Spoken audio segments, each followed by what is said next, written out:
10 GOP senators leaving their White House meeting without a bipartisan relief deal as Democrats file a resolution to ram through the president's $1.9 trillion plan without Republican support. South Dakota Senator Mike Rounds was a part of yesterday's meeting with the president and joins us now. Senator, thank you for being here. We appreciate it. Good morning. Good morning. Okay, so how did you walk away from this meeting feeling? Did you feel like something could potentially get done in a bipartisan matter, or do you think that this is going to get done without Republicans?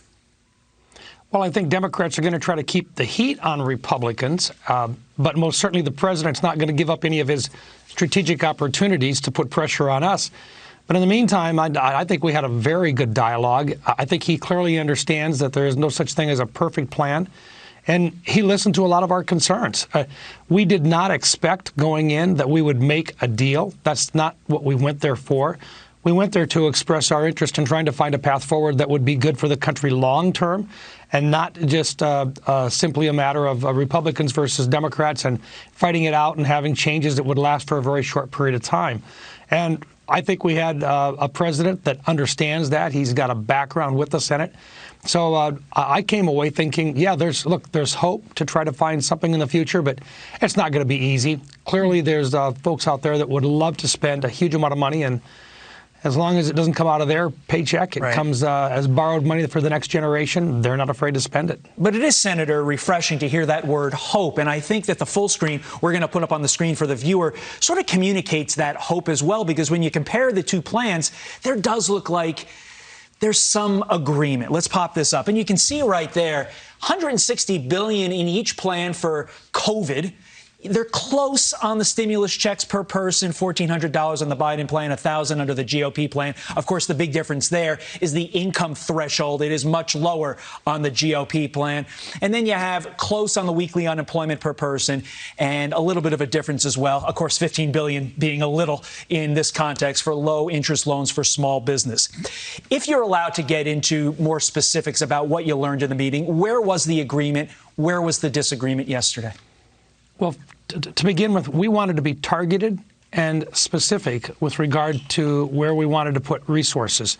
We didn't want to go carte blanche across everything. We also recognized that there were certain areas in which, over an extended period of time, we're going to need some additional resources. And so we tried to extend out some of the areas in which we could use for vaccines, for testing and so forth. We're in agreement on those. So when it comes to actually addressing the pandemic issues and fighting it and winning that battle, and it really is a battle, I think we were very close to being on the same wavelength as the president. The place where we have differences is whether or not their plan is targeted enough. They really wanted to spend a lot of money, additional money, on unemployment benefits for people that literally could, like in South Dakota, by the time you're all done, you could be making close to $90,000 a year in unemployment benefits. That's not appropriate, and it doesn't get people back to work. So we wanted to target it. We've offered $300 additional per week on top of what you normally get with unemployment benefits and extending them through June 30th. They wanted to extend them out over a longer period of time. That's one area in which we've got a disagreement. The other one is, as I showed them yesterday, when I got home last week, my wife showed me a check we got in the mail. Now, I'm a member of the United States Senate. I got a stimulus check. Right. That's not necessarily the way the stimulus checks were supposed to be set out. Not the way it's supposed to work. No, it's not. No offense. And I'm not against you making money, but I think we'd all agree there are people that need it a lot more than Senator Mike Rounds, although we appreciate your time joining us this morning. Thank you, Senator. Thank you, sir. And thank you for joining us.